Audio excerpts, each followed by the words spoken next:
Salam əziz şagirdlər, keçən sınaq sizə bir dənə sual düşmüşdü, onun izahını vermək istəyirəm. Nədir? Lövhəyə rəqəmləri müxtəlif olan 3 rəqəmli bir natural ədəd yazılıb. Bu ədədin rəqəmlərinin biri 4, digəri 2 rəqəmin arasında fərq isə 3-dür. Namiq bu ədədin rəqəmlərin yerlərini dəyişməklə yeni 3 rəqəmli ədəd düzəldir. Beləliklə, lövhəyə yazılan bütün 3 rəqəmli ədədlərin cəmi 2086 olarsa, bu ədədlərin rəqəmlərin hansı neçə olar? Bunun üçün əlbəttə ki, qıraqdan görünəndə şərt bir qədər uzun görsənir, amma əslində həll etdikcə əldə asan gəldi doğrusu. Necədir? Əslində lise sınaqlarında uzun verib bu şərt uzun olmasa belə çətin görsənir, amma asandır.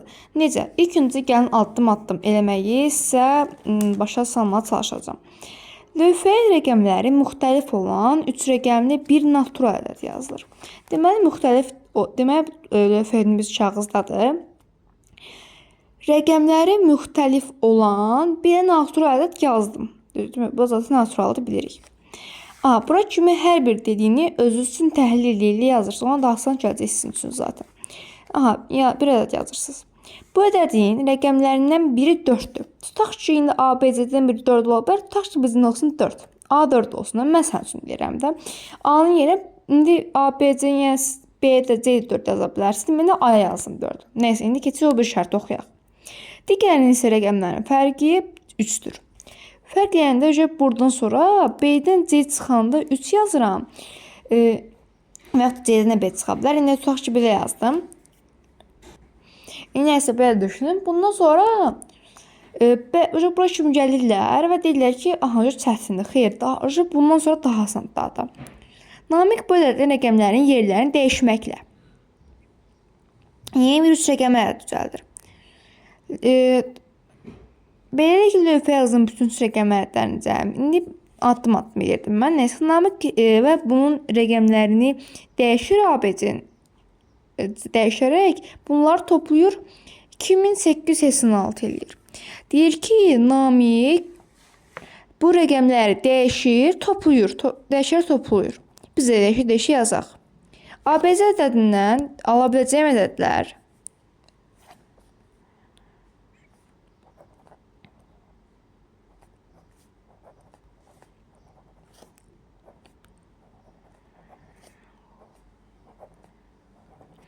deməli, ABC ədədindən ala biləcəyim ədədlər bunlardır. Düzdür, bunlardır. Və deyir ki, bu ədədlərin cəmi 2086-dır. Deyir ki, indi burada mən nə ağaram? Burada əslində, belə deyim, əgər keçən də olmasa belə 5-ci sinifdə lisəyə hazırlaşan bir uşaqlar varsa, orada sadə vurğulara belə deyim, ayırmağı bilirlər. Yəni, sadə vurğulamaq deyəndə daha doğrusu asmağı bilirlər ədədləri. ABC necə asılacaq? Belə asılacaq, düzdür? İndi buradakı ABC belə asılacaq. A, C, üstə gəlsin B. Neysə, biz indi buradan qısacasında bunu indi bu alt-alta yazsam vaxt çox gələcək. Bəs nə qaracam? Asıl olaraq. Tutaq ki, A'ya baxaq, A'lara baxaq. A'ların altı xət çəkim. Burada A birinci yüzlükdədir. 100A. Burada ikincidə yüzlükdədir. 100A. Deyərsiniz, bunu nə yazır? Bunu da ayırmağı göstərin bilməyənlər üçün. Amma bilməyən olmaz, mən də düşünürəm. Üçüncüdə göstərirəm 10-a. Buradan göstərirəm A. Buradan 10-a. Buradan da bir dənə A. Bunları toplayıram qarşı-qarşıya. 220 daha doğrusu bura A. 222. İndi bu 222 daha doğrusu səhv yazdım, üzürsən. 222 ailədir. 222 ailədir. İndi bu ədədlər A-da belədir. Digər ədədlərdə yoxlasanız, görəcəksiniz ki, daha doğrusu buradan yazım. Digər ədədləri toplasanız görəcəksiniz ki, 222A üstə gəlsin 222B, üstə gəlsin 222C. Bərabər olub neçəyə? 2886-ya. Və bunu biz mörtəzi xaritinə çıxarmaqla hesablasaq, 222 A üstə gəlsin BC bərabər 286-ya. Burada ABC-ni tapmaq üçün ABC-nin cəmini 286-nı böləcəm 222-yə və bunun sayəsində ABC-nin cəmini tapacam. Və 286-nı 222-yə bölürəm. Və ABC-ni 286-nı ABC-yə 222-yə bölündə görürəm ki, ABC-nin cəmi 13 imiş. Aha. Bundan sonra artıq asandır. İndi bunu çevirim. Deməli, mən A, B, C 13-dür. Mən tutaq ki, demişdim ki, siz istəsəniz B-C, istəsəniz də A-ya. Burada demişdik şərtdə. Bir ədəd 4-dür. Mən tutaq ki, indi ürəyim sizə A-ya 4 yazdım. Deməli, B-C-nin cəmi 9-dur. Və şərtdə bir də demişdi ki, B-C-ni buraya bir şərtə uyğun yazmış ki, 3 ola bilər. Burada istəyiz ədəd qoymaqdan da bilərsiniz. Amma ədəd qoymağı tövsiyə etmirəm. Daha çox evdə misalları eləyən zaman variantlar da işləmək əvəzi tənlik qurmağı tövsiyə edirəm ki, tənlik qurun, yəni tənlik qurun daha çox inkişaf etməyiniz kömək edəcək. Amma imtahana çıxışan zaman variantları qoyub ədəd qoya bilərsiniz. O imtahanda hə, amma evdən çox inkişaf etmək üçün tənlik qurun. İndi biz tənlik quraq.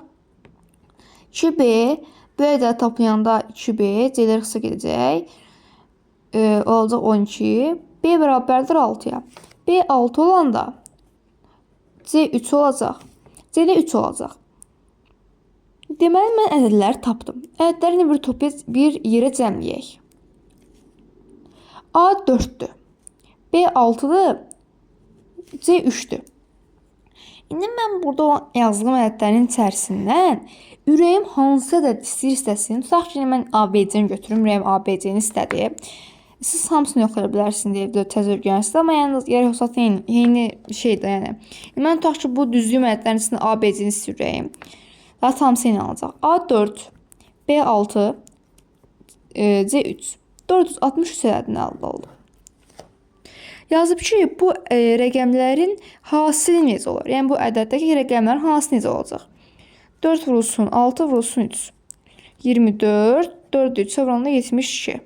72. 72 olacaq B variantında. B variantı. Bu da olur B variantı. Bu sual əslində uzun görsənir. Yəni biraz çətin görsənir. Amma əslində çətin bir sual deyil. Sadəcə birisini tər.